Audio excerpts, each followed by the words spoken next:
वक्त आने पर बता देंगे है आसमां जोर बाजुए कातिल में कितना। हाँ, नगर अध्यक्ष के बारे में क्या कहो आप, उधर छोड़ कि बी टीम है तो ए टीम से लड़ रहे हैं, बी टीम से क्यों लड़ेंगे? ये तो जोट्टा का तो नाम लिया जाएगा, कहीं एल्ले पहले बछड़ों का नाम लिया जा। हरिद्वार की जनता जो है अपने लापता सांसद और लापता विकास को ढूंढ रही है। कानून व्यवस्था में निरंतर गिरावट आ रही है, हम निरंतर इस बात को उठा रहे हैं। भ्रष्टाचार, ये मेरे लिए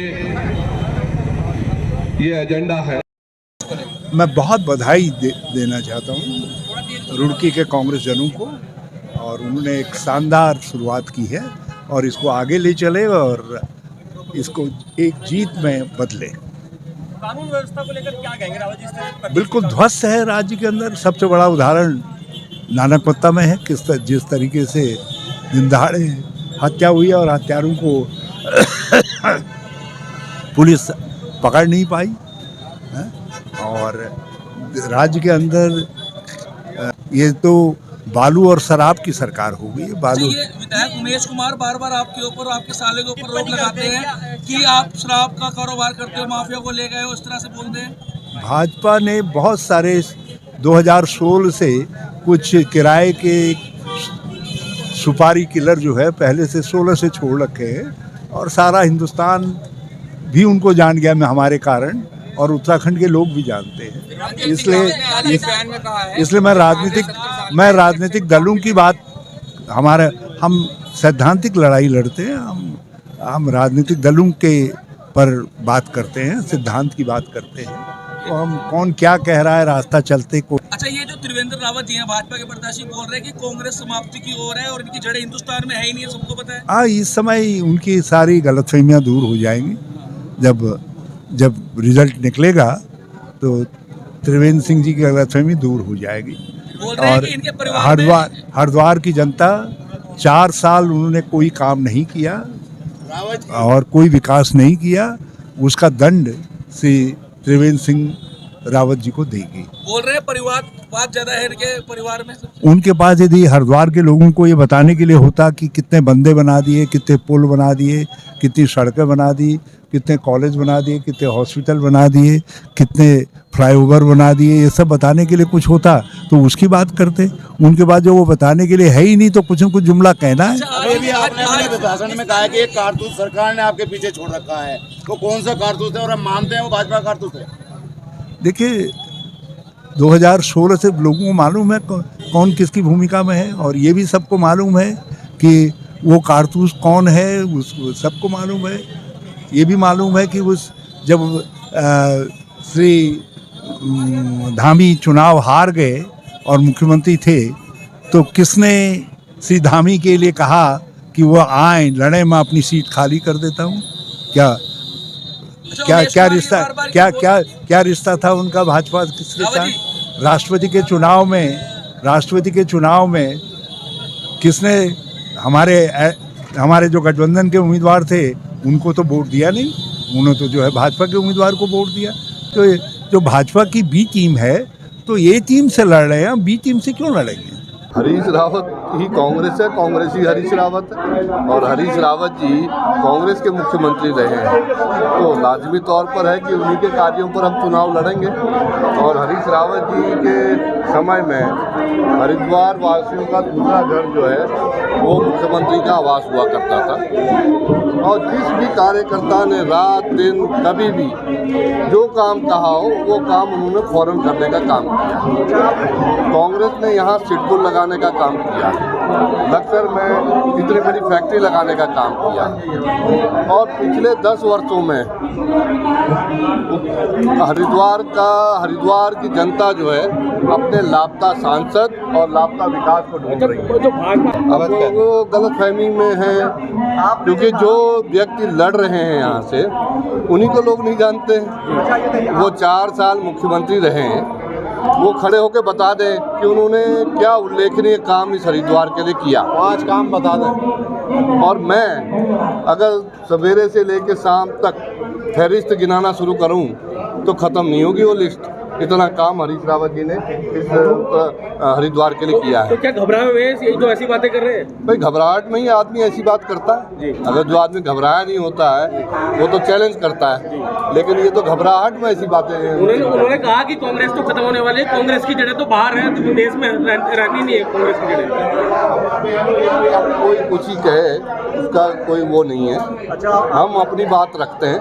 मैंने 72 सूत्रीय एजेंडा अपना तय किया है, जिसके तहत पूरे संसदीय क्षेत्र का, क्योंकि मैं तो धर्मपुर से लेकर नारसन तक और बिंदु खड़क से लेके आपके यहाँ डल्लावाला तक हर गांव घूमा हुआ हूँ। सारे गाँवों को अच्छी तरह जानता हूँ, कस्बे को अच्छी तरह जानता हूँ, कहाँ की क्या समस्या है वो अच्छी तरह जानता हूँ। तो उसी के आधार पर मैंने एक 72 सूत्रीय एजेंडा तैयार किया है, जिसमें पुल भी हैं, जिसमें स्कूल भी हैं, जिसमें कॉलेज भी हैं और सिडकुल को लगाने का सपना भी है। और सपना इसलिए कह रहा हूँ क्योंकि अभी हमारी यहाँ सरकार नहीं है। जब 27 में सरकार आ जाएगी तो सपना भी पूरा करेंगे। अच्छा, जैसे बहुत से लोग होते हैं जो 3 सूत्रीय, खास बात ये है कि मेरा संसदीय क्षेत्र बहुत लंबा है। नंबर का गेम होता है, नंबर की बातें होती है, तो 72 में क्या ऐसा चीज़ मिला आपको? नहीं, अब 72 समस्याएं दिखाई दी तो उनको पूरा करने के लिए मैंने एक एजेंडा बनाया कि भाई मेरी 72 समस्याओं को मैं इन 5 वर्षों में पूरा करूँगा। जैसे आप बता रही कांग्रेस ही हरीश रावत जी हैं और हरीश रावत ही कांग्रेस है, इसी वजह से किसी और को टिकट नहीं मिलता। हरिद्वार में उनके परिवार जैसे आपको मिला और बाकी लोग को मिलता रहता है। क्या पाँचों जितनी यहाँ 11 विधानसभा है, क्या मेरा परिवार 11 विधानसभा लड़ा क्या?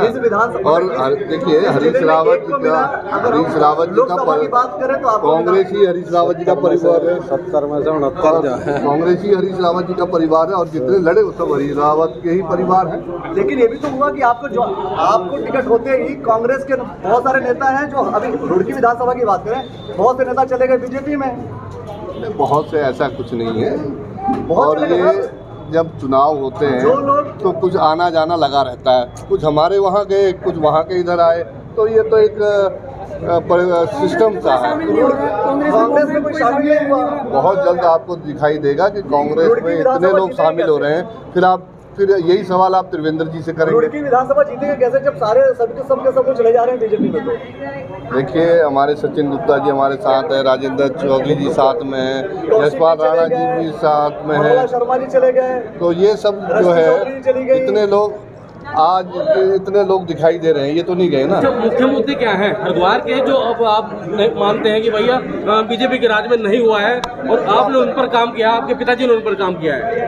देखिए मेरा सबसे पहला एजेंडा ये है कि रायसी के पास हमारा बंधा टूटा हुआ है। पहले मेरे पिताजी ने बहुत बड़ा बंधा वहाँ बनाया जब वो जल मंत्री थे केंद्र में। वहाँ से करीब 150 करोड़ की योजना लेके आए, जबकि यहाँ भाजपा की सरकार थी, लेकिन उसको पूरा किया।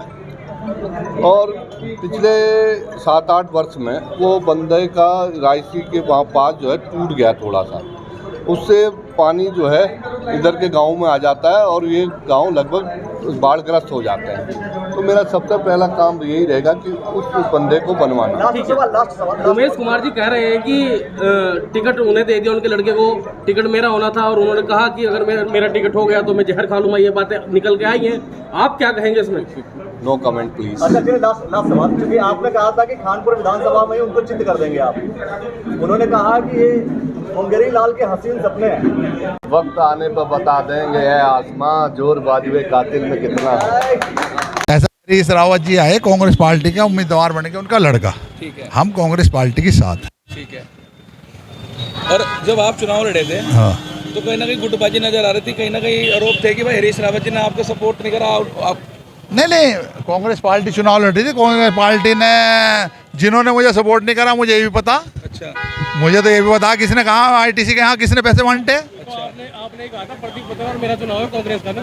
भाई पत्रकार मेरा चुनाव था, अच्छा, कांग्रेस का था नहीं वो? कांग्रेस का था, कांग्रेस के सिंबल में मैं लड़ रहा था। अच्छा, तो आपने ऐसा क्यों बोला मेरा और प्रदीप बत्रा का? तो आमने सामने की टक्कर किससे होगी? अच्छा, अब जब दो झोटे लड़ेंगे तो झोटों का ही तो नाम लिया जाएगा, कहीं अल्ले पहले बछड़ों का नाम लिया जाएगा। ठीक है। तो अब इनका क्या होगा जो आए हैं? कांग्रेस पार्टी चुनाव जीतेगी, जो आपके रहे जो गया उसका भला और जो यहाँ रह रहा उसका भला। अच्छा, पर अब पाएगी कांग्रेस पार्टी यहाँ? क्यों कांग्रेस पार्टी कौन सी डाउन है भाई? कांग्रेस पार्टी कौन सी डाउन है? ये तो खत्म होती बढ़ती जा रही नजर दे कौन सी? कितनी भीड़ है यहाँ पे आज? हमारी निगाहों में भीड़ कितनी थी? रोजे का टाइम है, लोग बाग अपने घर चले गए, 5 बजे 4 बजे का टाइम था, भीड़ पूरी थी। अच्छा राणा जी, चर्चा शहर में है कि भाई सारे साथी तो भाग गए भाजपा में, अब त्रिवेंद्र रावत के आप भी कसम खास हो, आप भी भाजपा में जाने की तैयारी, ऐसा चर्चा है, उसको लेकर आप क्या कहना चाहेंगे? चर्चाओं का बाजार, कोई असलबाज खा के मर रहा, कोई हार्ट अटैक से मर रहा, तो मैं तो कांग्रेस में ही रहूंगा, जाते नहीं भाजपा में? बिल्कुल नहीं। अच्छा लोग कह रहे हैं कि भाई अगर हरीश रावत लड़ते तो वोट ज़्यादा मिल जाती, वीरेंद्र रावत को इतनी वोट नहीं मिली। देख, कांग्रेस को का प्रत्याशी कोई भी हो, चाहे हरीश रावत जी हो, चाहे वीरेंद्र रावत हो, चाहे और किसी को मिलता, चाहे स्वर्गीय अमरीश जी थे, मिली है ना उन्हें भी वोट। 4 लाख पार हुए ना, 4.5 लाख के पास थे ना। इस बार ये सीट हम लोग जीते हैं। अच्छा, एक चर्चा और भी है, सब ये कह रहे हैं कि पहले राणा जी ने कहा था तुम चलो भाजपा की ओर, मैं पीछे से आ रहा हूँ, मैं क्या कह रहा हूँ, पंडित जी की अपनी राजनीति है, हमारी अपनी राजनीति है। दिनेश भाई को अगर वहाँ बीजेपी के अंदर कुछ मिल रहा है, मैं आपको आने वाले भी ये सिलेक्शन के बाद दिखा दूंगा, दिनेश भाई दोबारा कांग्रेस में है। देखिए ऐसा तो नहीं है, क्योंकि जो महानगर अध्यक्ष कहते हैं भाई जो इस चुनाव में सामने नहीं दिखाई देगा पार्टी कार्यक्रम में, उनके लिए। अरे महानगर अध्यक्ष के बारे में क्या कहो, उधर छोड़ो, बारे में कुछ छोड़ो। वो अपना कार्यकाल देखे, नगर अध्यक्ष है वो, नगर की इसी ऐसी टिप्पणियों पे ही तो उनसे आदमी जुड़ पा रहा। वे अपनी जुबान को लगाम दें और कांग्रेस पार्टी को ये छोड़ के जाना, ये है महानगर अध्यक्ष साहब की पार्टी, किसका मतलब? ऐसा नहीं है। ये इसने कैसे भगाया भाई? कौशिक को भाजपा में चला गया, मनोहर लाल जी को भाजपा अच्छी लगी थी, भाजपा में चला गया, सुभाष सरीन जी को भाजपा से। जुबान पे लगाम चलना चाहिए ऐसे नगर अध्यक्ष को। मैं क्या कर रहा हूँ, नगर अध्यक्षता नरमी से चलेगी, जुबान जोरी से नगर अध्यक्षता नहीं चलेगी। जितना नरम बने गए चलेंगे, उतना इनके साथ आदमी जुड़ेगा।